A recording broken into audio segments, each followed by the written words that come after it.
So it's so sad na nangyayari ito sa panahon ni PBBM. So I hope, di ba, sana ito makita ni PBBM. Daan ng korupsyon. Yes, I agree. Ang MIF oras na makuha niya ang kopya ng bill. Ay talaga? Siyempre kasi... teka lang, hindi niya nababasahin? May pirma na lang siya basta-basta? Urgent nga. Urgent. Oo. Urgent. Ganon? Pikit mata? Ewan ko lang, siyempre.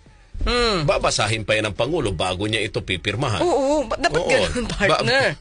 Diba? Dapat basahin niya muna. Hindi naman pagkabigay sa kanya, pirma na agad. Ano yun? Babasahin pa ba ito? Kasi urgent. Urgent nga. Ay, nako. Partner, di ba? Pag binabasa natin itong mga news na to, bakit pa parang ang nangyayari ngayon, partner? Especially itong sa mga lawmakers natin. Parang sila yung nagiging lawbreaker. Diba? Lawmaker na lawbreaker. Diba? Partner, dun pa lang sa pag-certify na urgent ito, hindi na ito naaayon sa Constitution.